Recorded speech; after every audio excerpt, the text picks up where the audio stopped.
Ladies and gentlemen, listening on the 16 radio stations, we have Hilary Jacobson and the host of this segment, Sir Keith Anthony. Keith, please take it away. Thank you, Rula and Hilary Jacobson.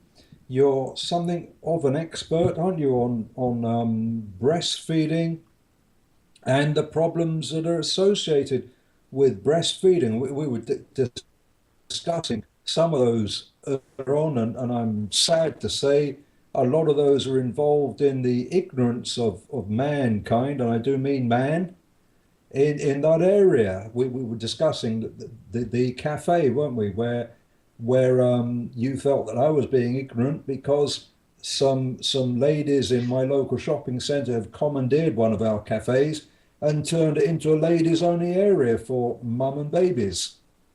And Yes, you were yes. not impressed by some of the things I was saying. That's true. That's true.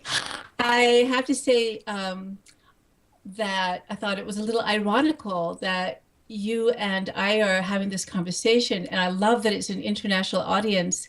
But actually, your country, England, has the absolute lowest rates of breastfeeding in the world. And so when you were talking about how adversarial some of the women come across who breastfeed in public or who have actually taken over a cafe, I was pointing out that, well, that kind of makes sense in a country where there's so much resistance to breastfeeding that the women would have the feeling that they have to launch a counter resistance. Uh, uh, And Hillary, can you spare me a 1 second, please? And I appreciate that adversarial start off because I know it's going to be exciting. But for the listeners who aren't familiar with you, could you just give a brief overview in terms of your background, who you are really, what are some of the works, and then you can get into this dialogue with you and Keith because a lot of people. oh yes. Yeah, go ahead. Just a quick overview. Go ahead, please. All right. I am actually, my original training was in music, and I'm American. I went to live abroad in Switzerland. And in Switzerland, I had my family. I was a musician, and I had low milk supply. And as a mother with low milk supply, at that time, there was absolutely no information. And I was made to feel that it was my fault that I had low milk supply. And however, I was living in Europe. And so with time, I was able to learn about the foods and herbs that are used traditionally in Europe to promote milk supply. And I began to use those, and I went from having a very low milk supply to having an abundant milk supply. And I wondered, why don't women know about this? So I eventually went on to research this all over the world and also to become a certified holistic lactation consultant. There is a certification program in Switzerland, not in America. And I wrote a book titled Mother Food, which explains the way that these foods and herbs actually build milk supply and reduce baby's colic and reduce incidence of baby allergy and help mothers have less depression and more energy. And this side is completely neglected from our medical institutions and also from our lactation consulting institutions. So I wrote this book, and it was welcomed by midwives and doulas and lactation consultants because they didn't have anything like this. And it was widely promoted. And I spent 15 years researching and writing it. And I was working with a lot of women who have extreme breastfeeding problems. And I was always hearing from them how much they were suffering emotionally with their breastfeeding issues, and how devastating it was for them. And so I always felt a little helpless about that. And in when I studied hypnotherapy, I studied it because I wanted to learn about language because I'm a writer. But when I finished my certification program in hypnotherapy, I realized that this was exactly the kind of support that mothers need after birth, because after birth, we quickly want to transition out of all of those feelings of trauma from birth and from difficulties with breastfeeding and come into that place where we feel just that heart to heart connection with our baby. And we feel that we are a mother, whether we breastfeed or not, whether we had the birth that we wanted or not. whether our society supports us enough, just having that deeply embodied feeling that you get through hypnosis, that I have this deep connection with my baby.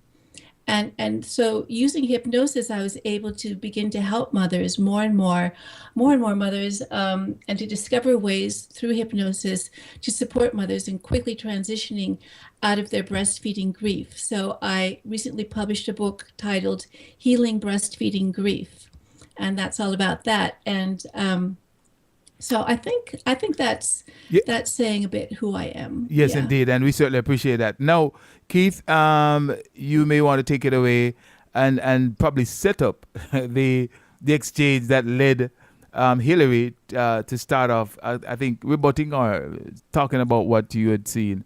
Can you talk about that, Keith? Yes. Would you like to quickly give us the website, Hilary, now that you're talking about the book?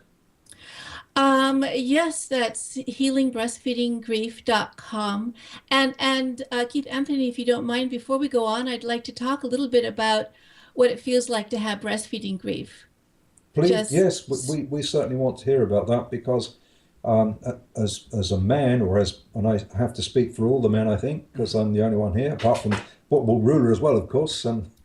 Rula is a man, and we don't get to hear about these things. We don't understand that a woman has that grief. So if you could explain that to us, the grieving process when a woman can't breastfeed.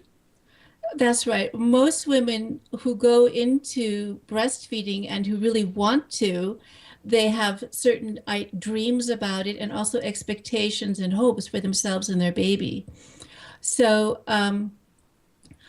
when we first have problems, mothers feel anxiety, naturally, concern, and they're eager to succeed. They're looking for answers and they're confused.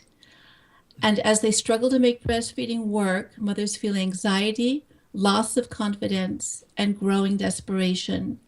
And if I may say so, they also feel conflicted because perhaps they either do or they don't want to breastfeed, and they're having people telling them that they don't need to bother with that, or perhaps that they should do that. So they're getting a lot of conflicting viewpoints from third parties who perhaps should be minding their own business, shouldn't they?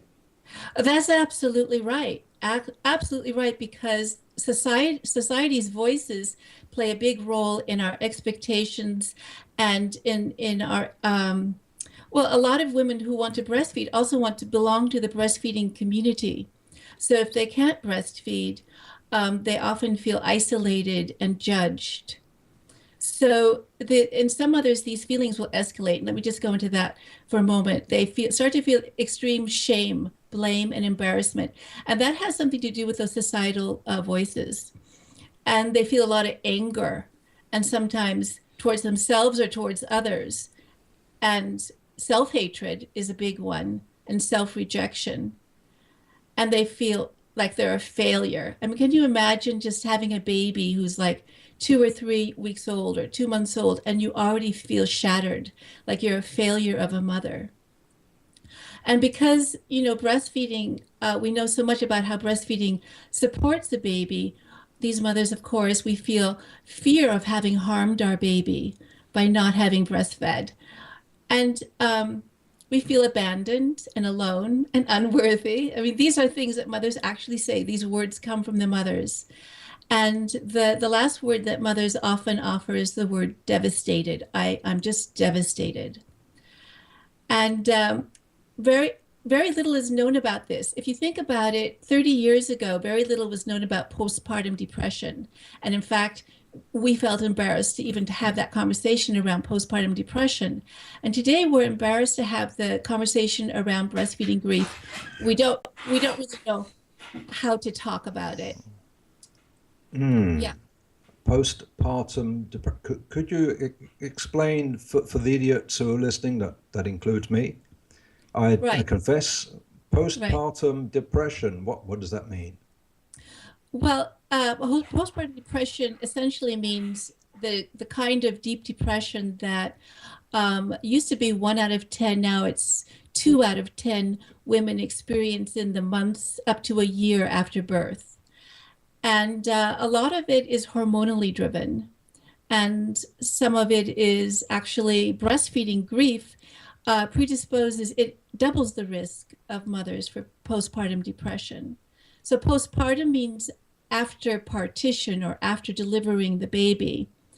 And I don't know if in England you say postnatal depression. That would be a term that I would be more familiar with, yes.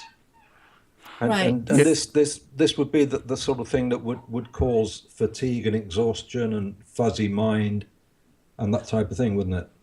Well, fatigue, exhaustion, and fuzzy mind is pretty common even to women who don't have postpartum depression. Hmm. Postpartum depression is actually the sense that you don't want to do anything, you can't do anything, you're cut off from the world, you have that weight on your heart, that people who have depression they describe like an elephant standing on their chest. You feel unable to be in contact with your own emotions. Hmm. And depression is very serious because we see that there are consequences for the babies when the mother has depression because she isn't as interactive with the baby. She, Hmm. she's not Transmits to the baby. she's not talking to the baby, holding the baby, responding to the baby's crying, Hmm. responding to the baby's cues. Yeah. So these babies actually have some I'm sorry to say it because a lot of women will be listening and they'll be thinking, "Oh, Christ Almighty, I went through that." And Mm.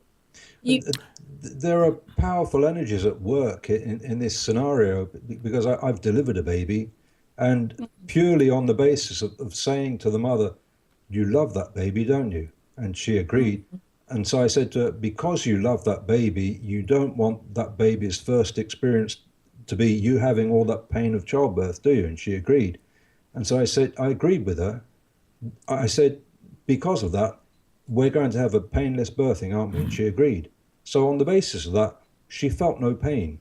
All I did was negotiate with her that she was going to have no pain, and she had no pain. That shows me how powerful the emotions are in a woman in relation to her baby. So we shouldn't underestimate the forces that are at work here.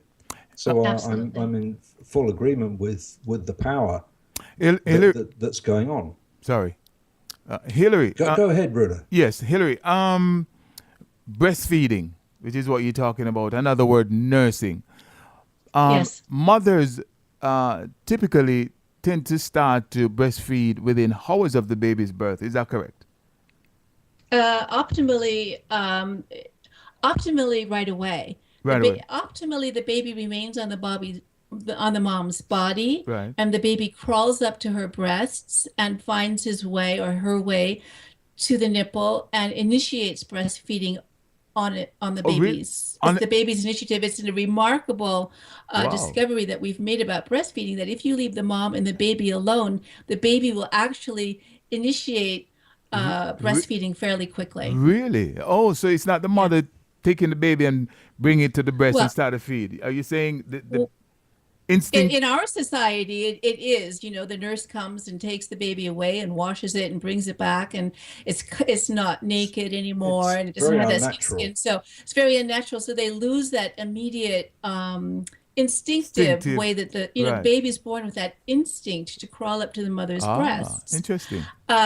Yeah, it's fascinating. Mm. And but yes, optimally within the first hour, No, the baby is being so, is so, on. so let me ask But this. so the I was going to ask a follow up question. So, for example, if after 2 weeks, so the mom leaves the hospital, she's breastfeeding for the first 2 weeks, and God forbid she gets ill, has some form of illness. Is it best that she don't go ahead and continue to breastfeed because whatever illness could actually pass on to the baby? How does that work? Um, so when you're talking about being ill, are you talking about like I know that you're in the West Indies, right? No, So no. are I you mean, talking about like I'm in diarrhea, America. stomach flus Go ahead. Go ahead. in Sorry. Jamaica?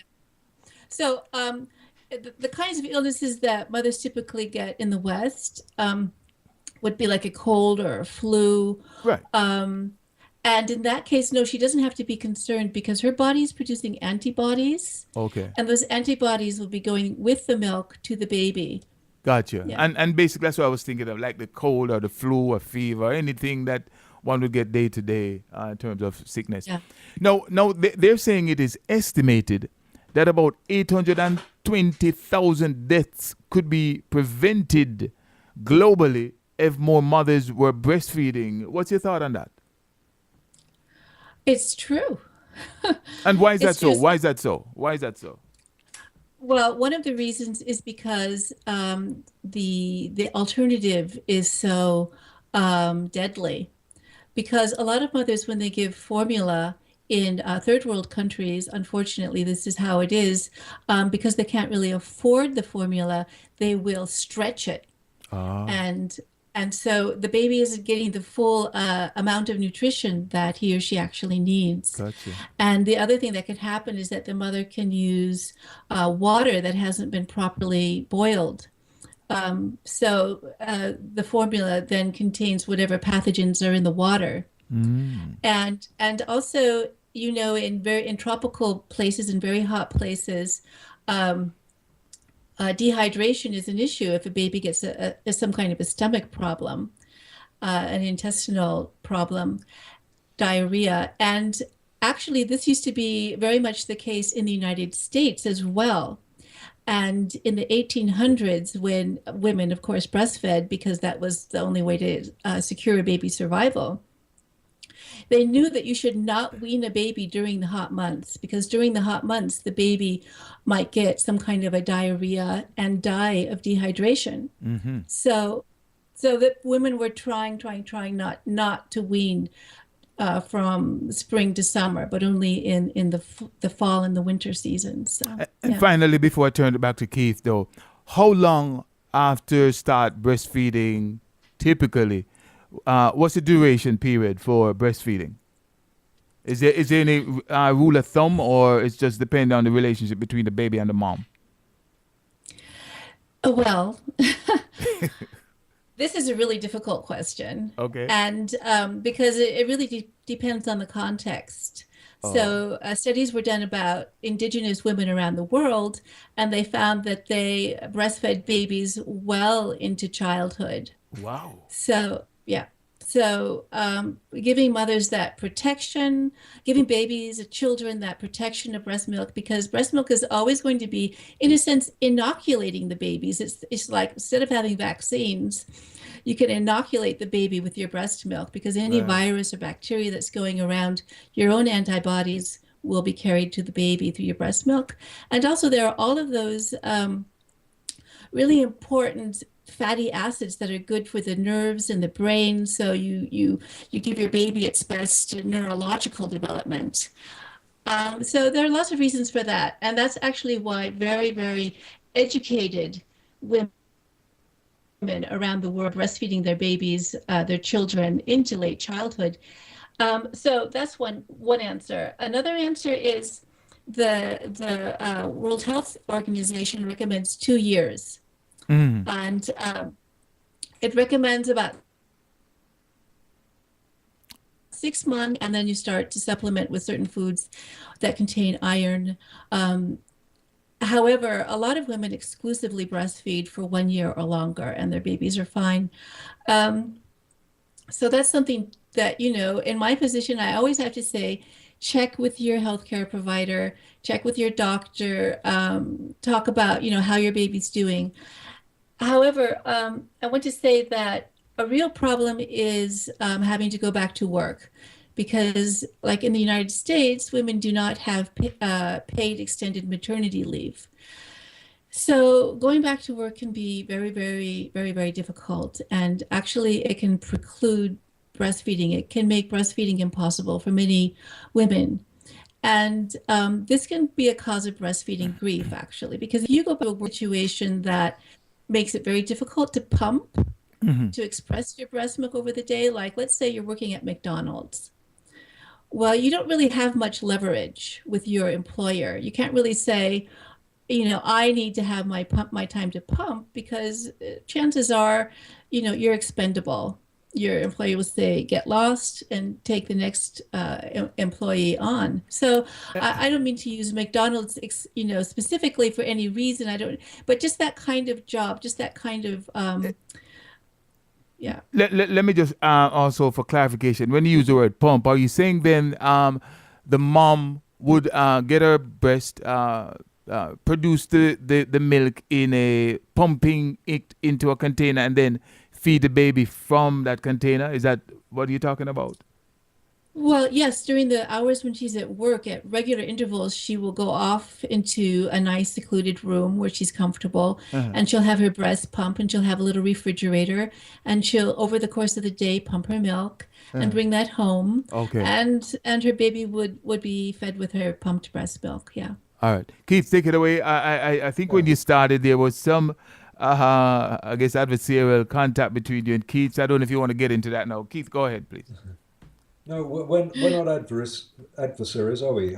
We're quite friendly, but you're I noticed on your website that there were some aspects of problems with the breastfeeding. Things like, could you talk a little bit about the dietary aspects and engorged and blocked milk ducts and that type of thing? How does Oh, that right, affect the right. lady? Right. So, diet has a huge impact on all aspects of our life. We know that today, right? I mean, nobody's going to not deny that a diet of fruit and vegetables that is preventative of, serious diseases. And there was a woman in a wheelchair, a doctor who got her with multiple sclerosis, who got herself out of her wheelchair by eating intensely anti-inflammatory foods like blueberries and leafy greens. But because the lactation, I want to call them societies, like the World Health Organization and different people who promote breastfeeding, that don't want to scare mothers away from breastfeeding by saying you have to change the way that you eat. But actually, the way that we do eat has a great impact on various aspects of breastfeeding. So, for instance, you can be proactive against plugged milk ducts, which will lead to breast infection by taking lecithin and by taking healthy fatty acids. That means healthy oils. So a lot of mothers stop breastfeeding because they get the plugged ducts and because they get the mastitis. That's breast infection. So knowing that beforehand, you can be proactive. And there are also herbs, even kitchen spices that support milk supply. And people don't want to take that in. A lot of lactation consultants don't want to take that information in because it means they think it means that women aren't enough out of themselves if they have to support their breast production Hmm. with certain herbs. But if you think about it, animals also do the same thing. And when I was studying this, I was looking at ethnobotany around the world, and you would have all kinds of descriptions of what tribes would talk about, and they'd say, well, this particular plant or herb or whatever supports milk production in goats and cattle and sheep, and also in women. So they were observing this in their animals, and the women would also naturally try these things out for themselves. And so this is a very natural thing. Human beings are very naturally part and parcel of their environment. And so what we tend to do is after birth, because birth is so traumatic and because breastfeeding, unfortunately for a lot of women, birth, I think 1 in 3 today say that they had a traumatic birth experience. Um, because of all of this, women tend to actually shut down after childbirth, and they start to eat less, and they Hmm. hope to lose weight and get their body back, and Hmm. they're thinking like that, and they don't realize that very simply by learning about certain foods and herbs, they could be Hmm. promoting their milk supply and avoiding a lot of these low milk supply issues that a lot of women do have. Yeah. So could I have a stab in the dark here and just, and I'm no nutritionist, but I'm going to make a guess. that if we steered away, or if the ladies steered away from fast food and started Yes. eating turmeric and more leafy green vegetables, they'd be on a fast track to better breastfeeding, wouldn't they? Yes, absolutely. And And that the wasn't problem, hard. And I'm a man. Now, if I can get it right, surely the women can. that's what I say too. And people say, well, what is, I call it the lactogenic diet. What is that? I say, well, basically, it's just eating healthy foods and adding in a few herbs and spices Yes. when it comes right down to it. But there's a lot because our way of eating is so denaturalized. There's a lot to learn for a lot of moms. It's not easy. Mm. Moms are used to convenience food. Now, the thing is that also we have a really false idea about colic because there have been a handful of studies done that show that, like packaged foods, like you were talking about, convenience foods, packaged foods, foods with preservatives, with I don't fructose, eat full stop because I don't right? eat packet foods at all. I What don't I even go into the supermarket because there's nothing in there that I can buy because it's right, packaged and I won't right, eat it. right. So what I wanted to say is that there were studies showing that these foods actually do cause colic, and that when moms took them out, that their colic reduced very rapidly. So the baby's colic. But because these studies were never they were never reproduced, you know, people didn't come in and repeat them, repeat them, and repeat them. They weren't included in the larger, like what medical institutions do is they take all the studies that were repeated Mhm. and they include them in their reviews. And then out of those reviews, they make medical protocols. And so, what nurses and lactation consultants and doctors hear is that what a mother eats doesn't affect her baby's colic. But actually, that's not true. The truth is that the studies, the very few studies that were done on it, they all showed a correlation between a mother's diet and colic. But those studies were not repeated. Why? I don't know. Mhm. Yeah, Uh, yes, Rula, go ahead. no, I was going to ask Hillary. So, a person, a woman who just gave birth, what would be some of the reason why at the outset she would decide, I do not want to breastfeed my child? Do you find that happening a lot? A woman, sometimes maybe someone is not really educated in terms of some of the pros that you've gone through, and they may feel, is it true or false that if they breastfeed after the baby's developed, the breast probably has more plumpness, more limpness? What is this in our word there? Because I've heard those stories. Yeah, I think you just mentioned some very important ones. So what you just mentioned is essentially is women being concerned that the shape and the fullness of their breast will change after breastfeeding. And the answer to that is that it changes after pregnancy anyway. Uh, Um, yeah. And another one is that, oh, I'm sorry, what was the first one that you said? I don't no, remember I said anymore. the plumpness or the limpness of the breast.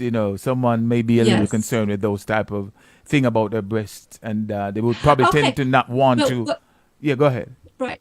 But why do some people not breastfeed? So I was reading up on this right before our talk because Keithanthony is from England, and England actually has the lowest rates of breastfeeding in the world. After 1 year, only 1 in 200 women are still breastfeeding.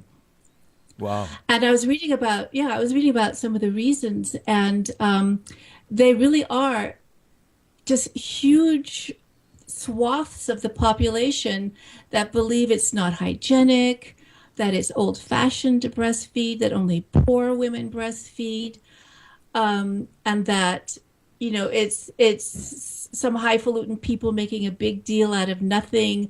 I was bottle fed. Everybody else is being bottle fed. It's okay to bottle feed or to formula feed, and so I would say it's very much what you see, what's around you, what's accepted, what's expected is very, we're very impressionable and we want to fit in with our environment. So if the larger environment doesn't promote breastfeeding and doesn't understand breastfeeding and doesn't understand the advantages of it, then a woman might very well say, I don't want to breastfeed, or I wouldn't even consider it. It's not even one of my options. Yeah. No, is there a natural separation period? I'm not sure separation is the word I'm looking for. Where after breastfeeding for 6 months, a year, whatever, where is it a slow weaning of the child, and is there resistance opposes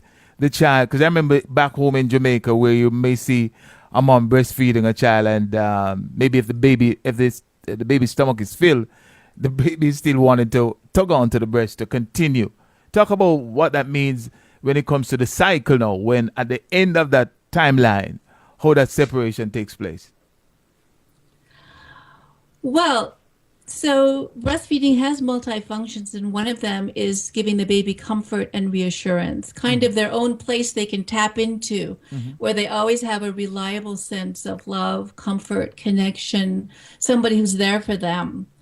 And so if you breastfeed your baby and they still want to continue, maybe that's their way of self-soothing. As adults, we self-soothe by our various things that we do, right? Right. And so for a baby, self-soothing is suckling or having connection with the breast or the mom's body in some way. And why would you want to take that away from the baby? So there's No. that. There's that. But that formulation, that combination, that relationship, the doctor. Do you have to make sure the doctor is aware in terms of what's happening, and recommendations from the doctor as to when is the right time to do it and so forth? Well, that really does depend on the mother and the baby. Okay. If a mother what I'm saying is, if you have a long-term breastfeeding relationship, you've committed to that relationship. Right. Your breast is not entirely your own at that point. You have devoted it to being that self-soothing and that nurturing opportunity for your baby. So you have to navigate that weaning process with your baby. Some children self-wean, and for mothers that can be very painful. When babies all of a sudden say, or young children, I no longer want to breastfeed. And sometimes they don't, and the mother has to go back to work, and she needs to sleep at night, and she can no longer afford, in her energy or in her psychology. There can be various reasons that a woman can feel that she no longer wants to breastfeed, or she's thinking of having another child, and in order to ovulate and become pregnant, she needs to stop breastfeeding because breastfeeding can suppress ovulation. Oh. So there can be, various reasons. Optimally, it's that dance between the mother and the baby, where the baby is beginning to not want to breastfeed. When I say baby, actually I mean toddler. Optimally, where the toddler no longer wants to breastfeed, and the mother is sort of taking leave of that relationship as well. And in your research and studies, what's the longest timeline you've heard of in terms of a mom breastfeeding a child, up to how old that child is? What have you heard? Well, if I give the answer to that, a lot of people are going to be shaking their heads in disbelief. Some people might be vomiting. Really? I mean, we'll have big reaction. Grown-up children. Okay. That's right. And you wouldn't believe it. And what is the sometimes, answer? I What mean. is the answer? We know the people out there going to do all of that. What is that answer? Well, I would say there's a group of PhD moms, like professors and, just really smart women who are breastfeeding their children as long as they want to. And that can be 12 years old is What? kind of the mark that I've heard. Yeah. Wait, come again. What do you say? 12 years old? 12 years old. And yes, that's right. And the reason for that, well, one of the justifications for that is, remember I was mentioning the anthropological studies that were done on children around the world in indigenous cultures. Right. And they actually found that children are often breastfed until 12 years old. So it's having that. Let me say, Hilary, in Jamaica, some of us start high school when we are 12 years old. Can you imagine me in high school? I said to the teacher, hey, teacher, I need my mom to come here because I need some breast milk. Wow, that's amazing. Somebody in the chat room says, usually in the hospital, there are lactation nurses that encourage breastfeeding. Yeah. That's right. And this person said they heard 5 to 12 SWA. Wow. Keith, what's your thought? How old were you breastfed, Keith?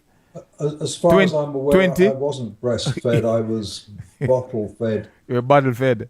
and I don't want to go there because I was the middle child, and I was definitely not wanted. But let's not go there, please. Let me ask you this question. Say a mom has three children, 4, right?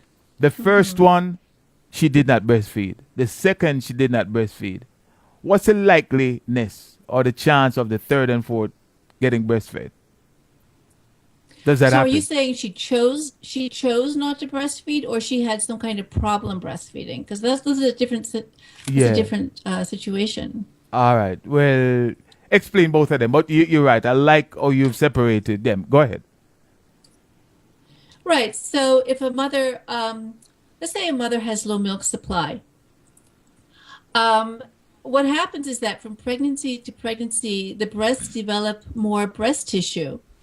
So if she breastfeeds her first baby, maybe she doesn't have a full supply, but if she breastfeeds anyway, that tells her that's in fact she's giving her body the information that it should build more breast tissue, more mammary tissue as it's called. And so with her second child, she'll have a fuller supply, and with her third child, she may have an even fuller supply.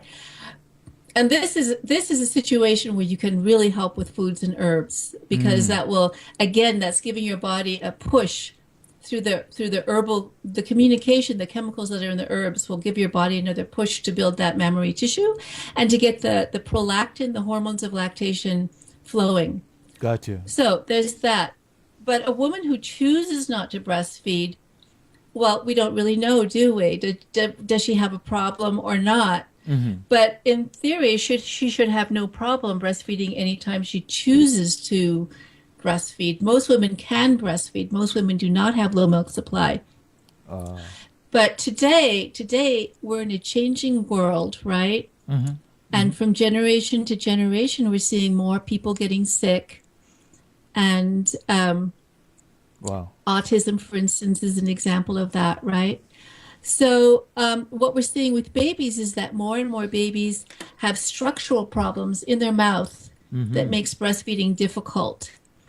So now lactation nurses actually have to learn a whole new set of criteria for diagnoses of the structure of the mouth to be able to help many babies elicit a full milk supply from the mother. Because if the baby can't remove the milk effectively from the mother can't build her milk supply. So I hope I'm not talking in too much technical language. I'm trying to be really simple with it. And you have been, you explained it quite well. You're doing quite well. Two quick questions, and then I turn it back to Keith. Yeah.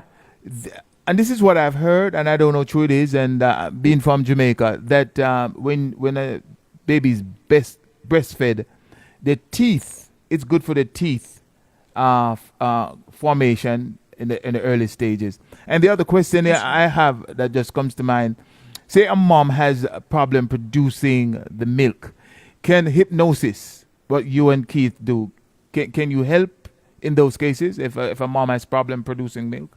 So those are the two questions. The one about the teeth formation, and also can hypnosis help moms produce more milk? Go ahead, please.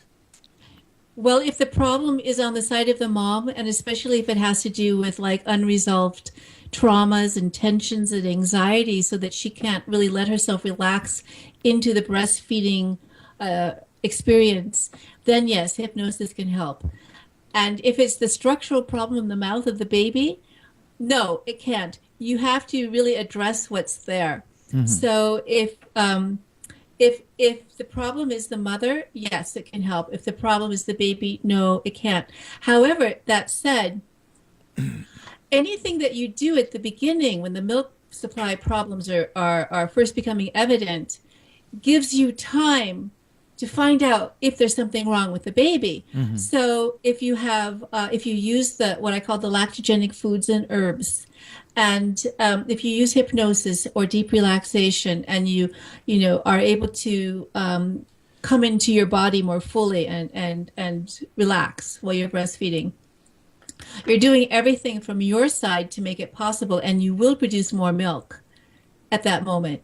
And that gives you more time now to find out if there's something on your baby side that needs to be attended to.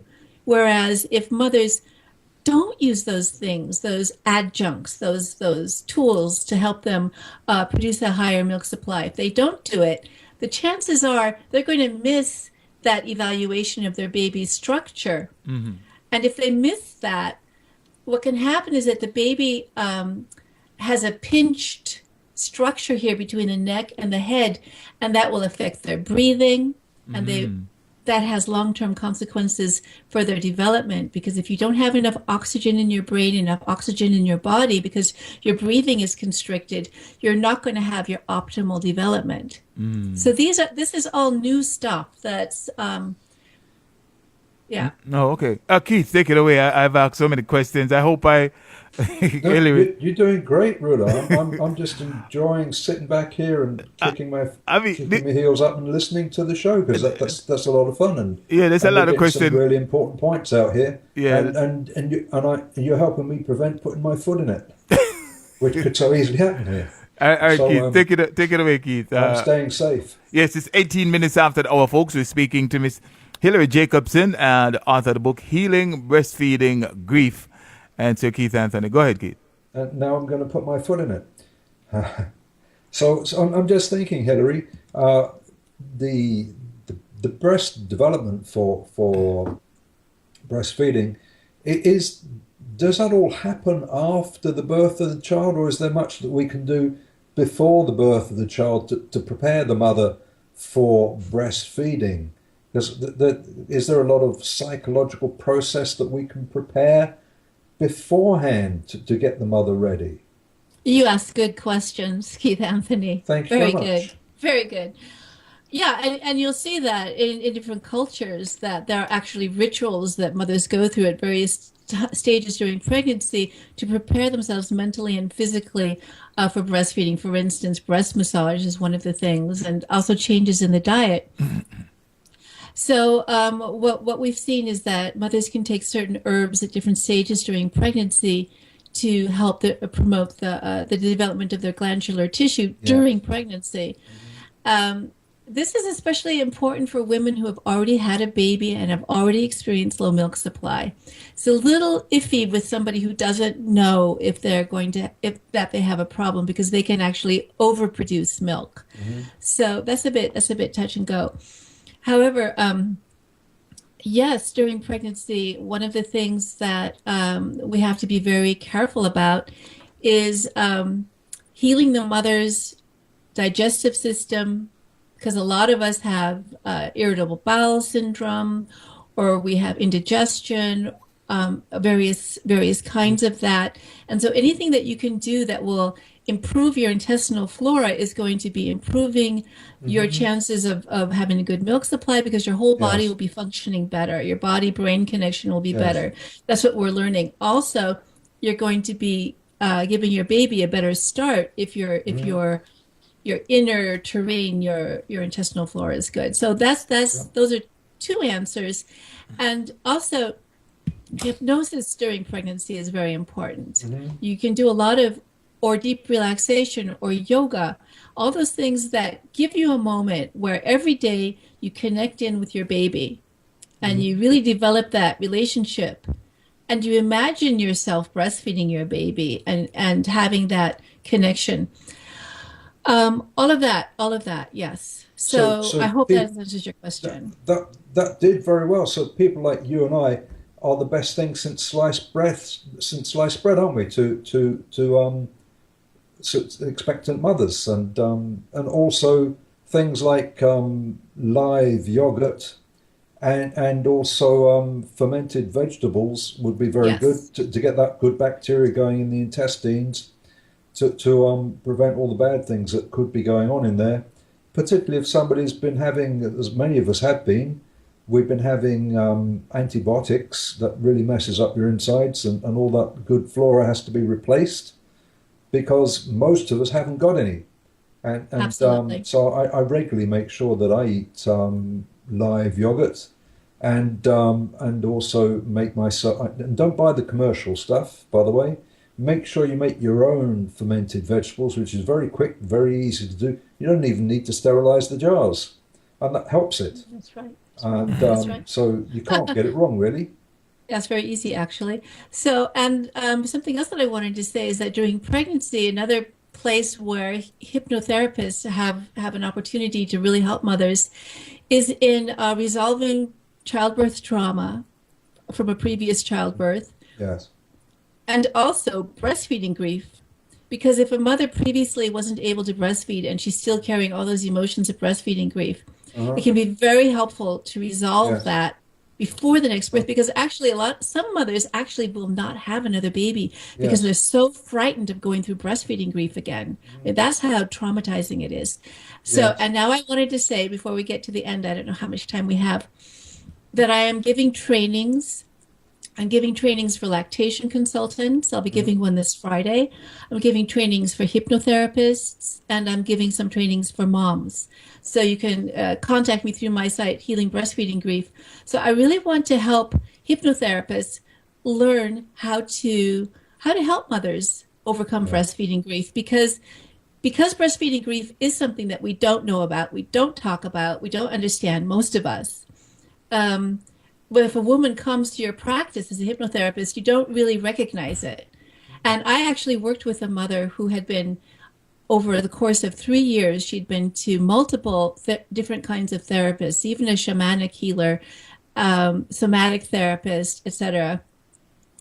And she said that even though they were all very good therapists, the reason that it didn't work, anything that they did, was because they always thought it was like childhood trauma or anger or guilt, and they didn't get that it was grief. And Yes. so when I did my grief processes with Yes. her, she came out and she said, "That's what I've been looking for all this time." And Yes.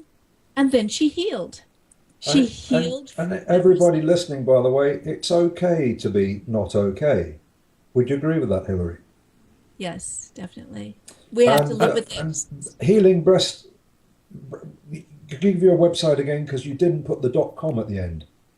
That's just healingbreastfeedinggrief.com. That's right. So Yeah. make a note of that. Hillary, And someone in the chat room is asking, where are you? Are you in the States or are you in England? I know you mentioned Glasgow. Glasgow, right? You mentioned Glasgow? No, no, no. I'm in Oregon now. Oregon. Oh, okay. That's in the United States. Yeah, the West Coast. Okay. but even though you may not be in Oregon, you might be in the UK. You're still reachable if we're in the UK, aren't you? Do you do online coaching at all? Yes. Yes, I You do. do?